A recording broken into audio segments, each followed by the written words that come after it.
There are so many positive things that can be said about incentive plans, compensation programs, and contests to motivate the sales team throughout the year.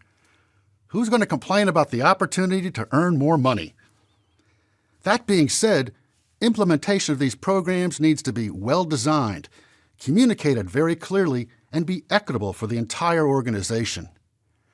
For me, I found that anything that involves someone's personal finances can be very stressful in performance measurement and management. We're focused on the objective of increasing revenue while diligently attempting to ensure we're fair to everyone and no one is under-rewarded.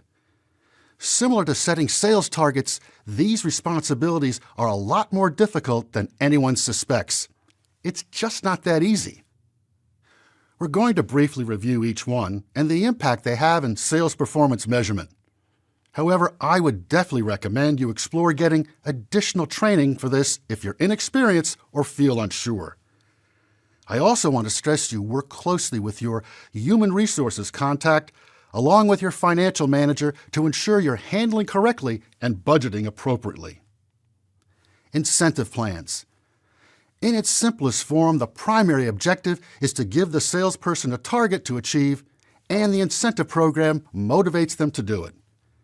It rewards the behavior of those salespeople who perform at the best of their ability. The goal is that salespeople can track their results throughout the year and understand they're earning bonus dollars or other reward for every sales made. With much improved revenue tracking tools now available, salespeople can know real-time where they stand. From a measurement perspective, keeping plans simple and focused is normally the most effective way to go. You want your teams motivated and focused on closing business, not trying to understand the fancy incentive program you've created. Compensation, salary. The traditional path for salary reviews has been the year-end budgeting process, guidelines handed down by management, performance appraisal meetings, and then salary discussions. My personal experience has found that these have become less a review of achievements and now more tied to corporate controls.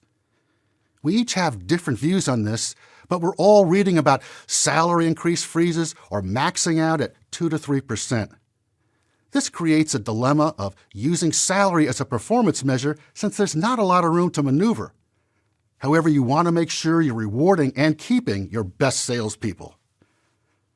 Contests. Some industries use this approach really well to increase sales or motivate certain activities within the sales organization. You may have heard the word spiff, which means an immediate payout of cash or reward for a sales made. These performance measures are focused for a specific period of time, such as the end of the quarter or year. They're simple and effective since you target specific key performance indicators that can be tracked easily, such as sales closed, new accounts opened, revenue achieved, or new opportunities created. With all of the tracking tools and metrics available, you can now develop some creative incentive programs and fun contests to increase revenue. However, you don't want to make them too challenging to explain or calculate, since that defeats the entire purpose and makes measurement assessment too difficult. Incentive discussions and salary reviews always draws everyone's attention for obvious reasons. Seek out your human resources contact for assistance since they know the legal rules to be aware of.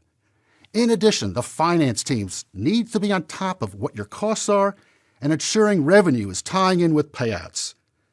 When this is all finely tuned, sales performance is impacted in a very positive way.